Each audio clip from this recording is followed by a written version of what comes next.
আজি আমাৰ ঠেঙাল কছাৰী স্বায়ত্তশাসিত পৰিষদৰ 1 নং যি নগাবাদ সমষ্টি সেই নগাবাদ সমষ্টিৰ আমি 23-24 বৰ্ষৰ যিমানবিলাক আঁচনিৰ কাম আছিল কামবিলাকৰ আজি আমি শুভ আৰম্ভণি কৰিছোঁ। এই সমষ্টিত এইবাৰ আমাৰ প্ৰায় 55 লাখ টকাৰ কাম আৰম্ভ হ'ব। ইতিমধ্যে আজি আমি প্ৰায় 11টাৰো অধিক কামৰ আমি শুভ আৰম্ভ কৰিছোঁ। আজি যিটো অনুষ্ঠান ঠেঙাল গাঁও কৃষ্টি বিকাশ কেন্দ্ৰ তথা ওচৰতে নামঘৰ আছে, ইয়াৰ পকীবেৰা নিৰ্মাণ, সেই পকীবেৰা নিৰ্মাণৰ আমি শুভ আৰম্ভণি কৰিলোঁ।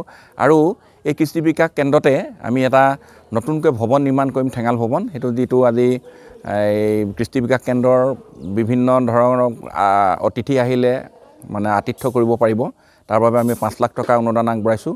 গতিকে সেই ভাগেও আজি আমি এটা অনুষ্ঠিত কৰিলোঁ, শুভ আৰম্ভণি কৰিলোঁ।